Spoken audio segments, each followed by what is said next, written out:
कुछ ज़्यादा ख्वाहिशें नहीं ए ज़िंदगी तुझसे, बस मेरा अगला कदम पिछले से बेहतरीन हो। दोस्तों, स्वागत है आप सभी का इस मोटिवेशनल कोट्स के साथ आपके अपने चैनल ऑनलाइन स्टडी पॉइंट पे। और आज है 16 सितंबर। आज हम देखेंगे 16 सितंबर के महत्वपूर्ण करंट अफेयर्स को। दोस्तों, अगर आपने अभी तक हमारे चैनल को सब्सक्राइब नहीं किया है तो फटाफट सब्सक्राइब कर लीजिए और साथ ही बेल आइकन ज़रूर दबा लीजिए ताकि हमारे वीडियोज़ की नोटिफिकेशन आपको मिलती रहे। चलिए शुरू करते हैं अपनी वीडियो, लेकिन उससे पहले जान लेते हैं आज खास क्या है। दोस्तों, आज 16 सितंबर को ओजोन परत संरक्षण दिवस मनाया जाता है और इसको मनाए जाने का एकमात्र उद्देश्य यह है कि जो ओजोन लेयर है, जो हमें सूरज की पराबैंगनी किरणों से बचाती है, उसको संरक्षित किया जा सके। क्योंकि आपने हाल ही में न्यूज़ में पढ़ा होगा कि ओजोन परत जो है उसमें छिद्र होने लगा है, तो उसको प्रोटेक्ट करने के लिए, उसको सेव करने के लिए ही international ozone layer protection day 16 सितंबर को हर वर्ष मनाया जाता है। चलिए अब शुरू करते हैं आज के अपने महत्वपूर्ण करंट अफेयर्स को। हाल ही में किसको सेफ्टी इनोवेशन अवार्ड 2023 से सम्मानित किया गया है? इसका सही जवाब है ऑप्शन सी, राइट्स लिमिटेड। दोस्तों, राइट्स की बात करें तो राइट्स का फुल फॉर्म होता है rail India technical and economic service limited को कंस्ट्रक्शन श्रेणी में सेफ्टी इनोवेशन अवार्ड 2023 प्रदान किया गया है। यह पुरस्कार राइट्स के परिचालन में अभिनव सुरक्षा प्रबंधन प्रणाली के कार्यान्वयन के लिए दिया गया है। यह पुरस्कार नई दिल्ली के होटल ली मेरिडियन में द इंस्टीट्यूशन ऑफ इंजीनियर्स द्वारा आयोजित 20वें सुरक्षा सम्मेलन के दौरान प्रदान किया गया है। अब देख लेते हैं राइट्स के बारे में कुछ महत्वपूर्ण तथ्यों को। इसका जो पूरा नाम है दोस्तों वो क्या है? Rail India technical and economic service limited. इसकी जो कैटेगरी है वह एक मिनी रत्न कंपनी के रूप में इसको दर्जा मिला हुआ है श्रेणी 1 की कैटेगरी 1 में। और ये अनुसूची ए के अंतर्गत सार्वजनिक क्षेत्र उद्यम के रूप में मान्यता प्राप्त है। इसकी स्पेशलिटी क्या है? तो इसकी स्पेशलिटी है भारत में परिवहन परामर्श और इंजीनियरिंग सेवाओं में विशेषज्ञता हासिल है इसको। बात करें राइट्स के ग्लोबल प्रेजेंस की, तो यह 55 देशों में परियोजनाओं को क्रियान्वित कर रहा है, जैसे एशिया, अफ्रीका, लैटिन अमेरिका, दक्षिण अमेरिका और मध्य पूर्व के 55 देशों में लगभग परियोजनाओं को लागू कर रहा है। इसके वर्तमान में अध्यक्ष और एमडी कौन है? राहुल मित्तल हैं।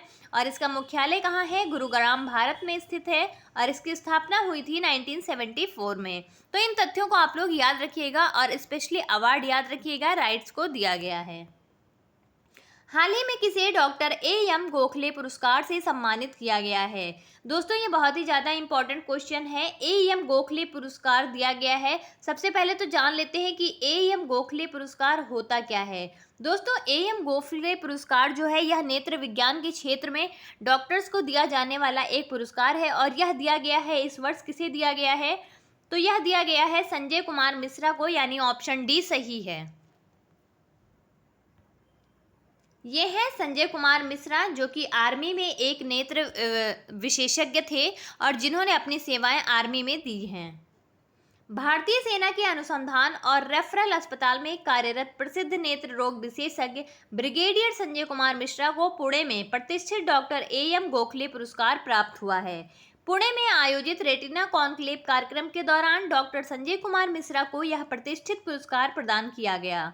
डॉक्टर एएम गोखले, जिनके नाम पर इस पुरस्कार का नाम रखा गया है, एक प्रसिद्ध नेत्र विज्ञान शिक्षक थे।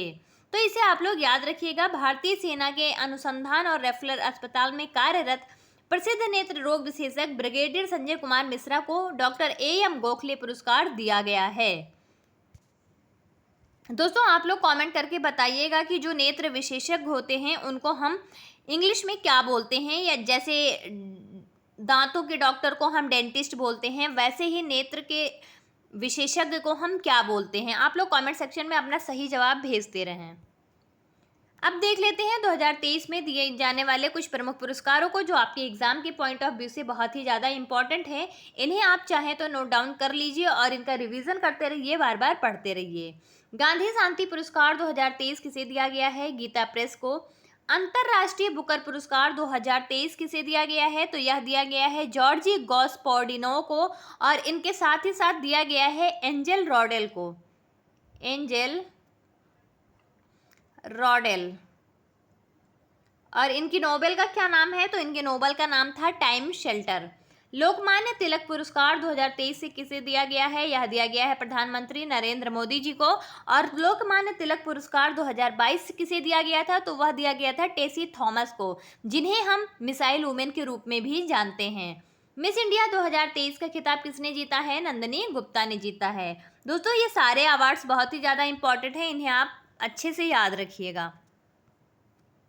दोस्तों आप सभी के लिए अर्धवार्षिक करंट अफेयर्स जनवरी से अगस्त तक की अपडेटेड पीडीएफ आ चुकी है, जिसकी लिंक डिस्क्रिप्शन में दी गई है। और इसमें सभी करंट अफेयर्स को टॉपिक वाइज डिस्कस किया गया है और उसके साथ ही 800 से ज़्यादा एमसीक्यू को इंक्लूड किया गया है, ताकि आप पढ़ने के साथ साथ अपनी प्रैक्टिस भी जारी रख सकें। तो आप इस पीडीएफ को लेने के लिए नीचे दिए गए डिस्क्रिप्शन में लिंक पर क्लिक करके डाउनलोड कर सकते हैं। और अगर आपको वहां पीडीएफ डाउनलोड करने में या पेमेंट करने में कोई भी दिक्कत आती है, तो आप इस दिए गए व्हाट्सएप नंबर पर कॉल या व्हाट्सएप कर सकते हैं और अपनी क्वेरी सॉल्व कर सकते हैं। दोस्तों इस पीडीएफ को आप अधिक से अधिक संख्या में खरीदें, क्योंकि ये आपके एग्जाम में एक बहुत ही महत्वपूर्ण योगदान देगी, जो कम समय में आपको सारे टॉपिक्स को एक बार रिवीजन करने में फटाफट आसानी प्रदान करेगी। ठीक है, तो इस पीडीएफ को आप जरूर से जरूर खरीदें। चलिए देख लेते हैं अगले सवाल को। हाल ही में किस राज्य द्वारा कलैगनार मगलिर उरिमई थोगई थिट्टम योजना शुरू की जाएगी? दोस्तों ये क्वेश्चन आप लोग पढ़ चुके हैं, बट आज ये फिर से आ गया है, तो आप एक बार फिर से रिवीजन कर लीजिए, ये आपके लिए बेहद फायदेमंद साबित होगा। ठीक है, तो यह कहाँ जारी की गई है? तो यह जारी की गई है तमिलनाडु में। तमिलनाडु सरकार कलैगनार मगलिर उरिमई थोगई थिट्टम के माध्यम से 1 करोड़ से अधिक महिला परिवार प्रमुखों को 1000 रुपए की मासिक सहायता प्रदान करेगी। मुख्यमंत्री एमके स्टालिन ने आधिकारिक तौर पर इस योजना की घोषणा की, जिसको लॉन्च तिथि 15 सितंबर निर्धारित की गई थी। इस योजना का लक्ष्य 1.06 करोड़ पात्र महिलाओं को प्रतिमाह 1000 रुपए प्रदान करना है, जो परिवार की मुखिया हैं। तो इसे आप लोग याद रखिएगा। तमिलनाडु सरकार ने कलैगनार मगलिर उरिमई थोगई थिट्टम योजना की शुरुआत की है, जो महिला परिवार प्रमुखों को 1000 रुपए की वित्तीय सहायता प्रदान किए जाने से संबंधित है। बात करें तमिलनाडु की, तो यह अरब सागर, बंगाल की खाड़ी और हिंद महासागर के मुहाने पर स्थित है। राज्यपाल हैं यहाँ के रविंद्र नारायण रवि, मुख्यमंत्री हैं एमके स्टालिन, विधानसभा सीटें हैं यहाँ से 235 और राज्यसभा सीटें हैं यहाँ से 18, लोकसभा सीटें हैं यहाँ से 39। अब देख लेते हैं 2023 में लॉन्च की गई प्रमुख राज्यों द्वारा कुछ योजनाओं को, जो आपके एग्जाम के लिए महत्वपूर्ण साबित हो सकती हैं, तो आप इन्हें एक नज़र डाल लीजिए। भिखारी मुक्ति योजना कहाँ शुरू की गई है? जम्मू कश्मीर में। एक जिला एक खेल योजना कहाँ शुरू की गई है? उत्तर प्रदेश राज्य में। मुख्यमंत्री ग्राम साड़ी योजना कहाँ शुरू की गई है? तो यह झारखंड सरकार द्वारा शुरू की गई है। लाडली बहना योजना कहाँ शुरू की गई है? मध्य प्रदेश में। दोस्तों इन योजनाओं को आप लोग याद रखिएगा और इन्हें जो बहुत ज़्यादा आपको इम्पोर्टेंट लगती हैं उन्हें नोट डाउन भी करते चलिए। नेक्स्ट है, हाल ही में कौन मास्टर कार्ड इंडिया के नए चेयरपर्सन बने हैं? इसका सही जवाब है ऑप्शन डी, रजनीश कुमार। ये है रजनीश कुमार, जैसा कि आप पिक्चर में देख रहे हैं। भारतीय स्टेट बैंक के पूर्व चेयरमैन रजनीश कुमार को गुरुवार को credit card company master card India का नया चेयरपर्सन नियुक्त कर दिया गया। यह कदम भारत में अपनी उपस्थिति को मजबूत करने और घरेलू भुगतान के गतिशील परिदृश्य को नेविगेट करने के लिए मास्टर कार्ड की प्रतिबद्धता को दर्शाता है। भारतीय स्टेट बैंक के पूर्व चेयरमैन रजनीश कुमार इस पद के लिए अनुभव का खजाना लेकर आए हैं, तो इसे आप लोग याद रखिएगा और ध्यान से पढ़ते रहिए। बात करें मास्टर कार्ड की, तो मास्टर कार्ड के अध्यक्ष कौन है? माइकल मीवैक। मास्टर कार्ड का मुख्यालय कहाँ है? न्यूयॉर्क यूएसए में। मास्टर कार्ड की स्थापना कब हुई थी? 1966 में हुई थी। चलिए देख लेते हैं 2023 में की गई कुछ प्रमुख नियुक्तियों को। रेलवे बोर्ड की पहली महिला अध्यक्ष व सीईओ कौन बनी है? जया वर्मा सिन्हा। दोस्तों ये बहुत ही ज़्यादा इंपॉर्टेंट है, क्योंकि रेलवे बोर्ड की पहली महिला अध्यक्ष व सीईओ के रूप में जया वर्मा सिन्हा को नियुक्त किया गया है। निर्वाचन आयोग के नए नेशनल आइकन कौन बने हैं? सचिन तेंदुलकर बने हैं। इन्फोसिस के नए ब्रांड एम्बेसडर कौन बने हैं? तो दोस्तों ये बने हैं राफेल नडाल। ठीक है, ये राफेल नडाल है दोस्तों। सीमा सुरक्षा बल के नए महानिदेशक कौन बने हैं? नितिन अग्रवाल बने हैं। अगला सवाल है, हाल ही में International Organization of Legal Metrology certificate जारी करने वाला 13वां देश कौन बना है? इसका सही जवाब है ऑप्शन बी, भारत। भारत दुनिया का 13वां देश बन गया है जो अंतर्राष्ट्रीय स्तर पर स्वीकृत International Organization of Legal Metrology प्रमाण पत्र जारी कर सकता है। यह घोषणा केंद्रीय उपभोक्ता मामलों के मंत्रालय द्वारा 14 सितंबर को नई दिल्ली में की गई थी, जो भारत की मेट्रोलॉजिकल क्षमताओं में एक महत्वपूर्ण क्षण को चिन्हित करता है। दोस्तों, आपको बता दें कि International Organization of Legal Metrology किससे संबंधित है? तो यह संबंधित है कि जैसे किसी भी वस्तु को, किसी भी प्रोड्यूस को अगर आपको वेट करके उन पर सर्टिफिकेशन करना है तो उसका अधिकार आपको मिल जाता है। ठीक है, ये एक अंतर सरकारी संगठन है जिसके द्वारा आपको वेट करने और उसके सर्टिफिकेशन के बारे में आपको कुछ अधिकार दे दिए जाते हैं। तो भारत ऐसा 13वां देश बन गया है जो अब International Organization of Legal Metrology के प्रमाण पत्र को जारी कर सकेगा। बात करें International Organization of Legal Metrology की, तो International Organization of Legal Metrology एक अंतर सरकारी संगठन है जिसे 1955 में कानूनी मेट्रोलॉजी प्रक्रियाओं के वैश्विक सामंजस्य को बढ़ावा देने के लिए बनाया गया था, जो अंतर्राष्ट्रीय व्यापार को रेखांकित और सुविधाजनक बनाता है। इसकी स्थापना हुई थी 1955 में और इसका मुख्यालय कहाँ है? पेरिस, फ्रांस में। ठीक है, आप लोग इन तथ्यों को याद रखिएगा। नेक्स्ट देख लेते हैं, हाल ही में किस कंपनी ने प्रोजेक्ट अभिनंदन शुरू किया है? इसका सही जवाब है ऑप्शन सी, एयर इंडिया। भारत की प्रमुख एयरलाइनों में से एक एयर इंडिया ने प्रोजेक्ट अभिनंदन की शुरुआत की है, जिसका उद्देश्य यात्रियों को व्यक्तिगत और परेशानी मुक्त अनुभव प्रदान करना है, विशेष रूप से सामान के मुद्दों के प्रबंधन और छूटी हुई उड़ानों से निपटने में। इस पहल के तहत एयर इंडिया ने यात्रियों को जमीनी सहायता और समर्थन प्रदान करने के लिए देश भर के 16 प्रमुख हवाई अड्डों पर विशेष रूप से प्रशिक्षित सेवा आश्वासन अधिकारियों को तैनात किया है। बात करें एयर इंडिया की, तो इसकी स्थापना हुई थी 15 अक्टूबर 1932 को। मुख्यालय है नई दिल्ली। इसके चेयरमैन है एन चंद्रशेखरन और इसके सीईओ कौन है? कैंपबेल विल्सन हैं। इन तथ्यों को आप लोग याद रखिएगा। हाल ही में किसने द ऑटोबायोग्राफी ऑफ गॉड नामक पुस्तक लिखी है? इसका सही जवाब है ऑप्शन बी, लीना कुमार ने। ये है लीना कुमार, जैसा कि आप पिक्चर में देख रहे थे। लीना कुमार ने द ऑटोबायोग्राफी ऑफ गॉड नामक पुस्तक लिखी है। यह पुस्तक बीजा हाउस द्वारा प्रकाशित की जाएगी। इस पुस्तक के प्रश्न किसी को भी जीवन के गहरे अर्थ को समझने के लिए आत्मनिरीक्षण करने पर मजबूर कर देंगे। यह पुस्तक आत्मखोज और आत्मज्ञान के पथ पर आगे बढ़ने के इच्छुक पाठकों के लिए एक परिवर्तनकारी अनुभव होने का वादा करती है। तो आप लोग याद रखिएगा, द ऑटोबायोग्राफी ऑफ गॉड किसने लिखी है? लीना कुमार ने। ये बहुत ही इंपॉर्टेंट क्वेश्चन है, आप इसको नोट डाउन कर लीजिए। देख लेते हैं कुछ अन्य प्रमुख पुस्तकों एवं लेखकों को। गांधी सियासत और संप्रदाय किसकी पुस्तक है? पीयूष बाबेले के। मेड इन इंडिया किसकी पुस्तक है? अमिताभ कांत की। वार एंड वीमेन किसकी पुस्तक है? Doctor M.A. हसन की। टाइम सेंट्रल किसकी पुस्तक है? तो यह है जॉर्ज गॉस्पोडिनो की। इन पुस्तकों को आप जरूर याद रखिएगा दोस्तों, ये बहुत ही ज़्यादा इम्पॉर्टेंट हैं। नेक्स्ट है, हाल ही में इंजीनियर दिवस 2023 कब मनाया गया? इसका सही जवाब है ऑप्शन बी, 15 सितंबर को। हर साल 15 सितंबर को इंजीनियर दिवस मनाया जाता है।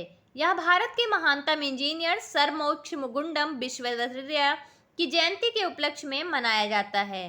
राष्ट्रीय इंजीनियर्स दिवस 2023 का थीम क्या है दोस्तों? तो यह रखा गया था स्थायी भविष्य के लिए इंजीनियरिंग। ठीक है, तो इसे जरूर याद रखिएगा, ये भी बहुत इंपॉर्टेंट डे है। कौन सा डे मनाया जाता है 15 सितंबर को? Engineers day.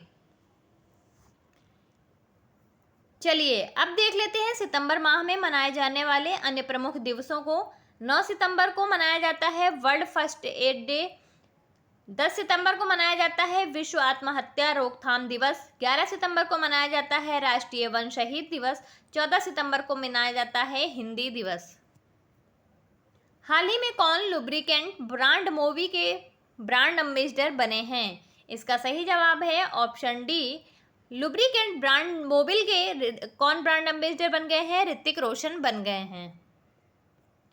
मोबिल जो लुब्रिकेशन टेक्नोलॉजी इनोवेशन के क्षेत्र में एक ग्लोबल लीडर है, ने एक्सॉन मोबिल के रूप में बॉलीवुड के सुपरस्टार ऋतिक रोशन को अपने नए ब्रांड एम्बेसडर के रूप में नियुक्त कर दिया है। उनके आत्मविश्वास और ऊर्जा से भरपूर व्यक्तित्व के साथ ऋतिक रोशन ने मोबिल को मानव प्रगति में आगे बढ़ने, विश्वास और ग्राहक संतुष्टि के क्षेत्र में ब्रांड की अद्वितीयता को पुनर्जीवित किया है। दोस्तों, ये है ऋतिक रोशन एक्टर, जैसा कि आप सबको पता ही होगा, बॉलीवुड के काफ़ी फेमस एक्टर हैं और ये बन गए हैं अब मोबिल के ब्रांड एम्बेसडर। आज का आखिरी सवाल है, हाल ही में किस राज्य ने गिफ्ट डीड योजना शुरू की है? तो यह शुरू की है उत्तर प्रदेश राज्य सरकार ने। योगी जी के द्वारा इस गिफ्ट डीड योजना की शुरुआत की गई थी, आप सभी को पता ही होगा। ये हैं हमारे उत्तर प्रदेश के मुख्यमंत्री योगी आदित्यनाथ जी। सद्भावना को बढ़ावा देने और संपत्ति से संबंधित पारिवारिक विवादों को कम करने के लिए योगी सरकार ने एक विशेष उपहार विलेख योजना शुरू की, जिसे 5 अगस्त 2023 से 12 सितंबर 2023 तक 43,574 से अधिक लोगों को लाभ प्राप्त हुआ है। दोस्तों, इसके अंतर्गत क्या हुआ था कि जो संपत्ति से संबंधित विवाद थे या बंटवारे से संबंधित विवाद थे, तो उन मामलों में योगी सरकार ने एक विशेष उपहार विलेख योजना, डीड गिफ्ट योजना शुरू की थी, जिसके द्वारा शुल्क को बचा लिया है। ठीक है, इस योजना के तहत जनता को 1807.31 करोड़ रुपए का फायदा हुआ है और इस योजना के तहत ऐसे लेन देन के लिए स्टाम्प शुल्क घटाकर 5,000 रुपये कर दिया गया था। तो इससे काफ़ी लोगों को फायदा हुआ है और लोगों ने अपनी जो प्रॉपर्टी रिलेटेड विवाद थे उनको कम करने के लिए और परिवार में सद्भावना को बढ़ावा देने के लिए इसका काफ़ी ज़्यादा उपयोग किया है। कि बात करें उत्तर प्रदेश की, तो इसकी राजधानी है लखनऊ। दोस्तों, यह गलत प्रिंट हो गया है, यहाँ पे लखनऊ होगा।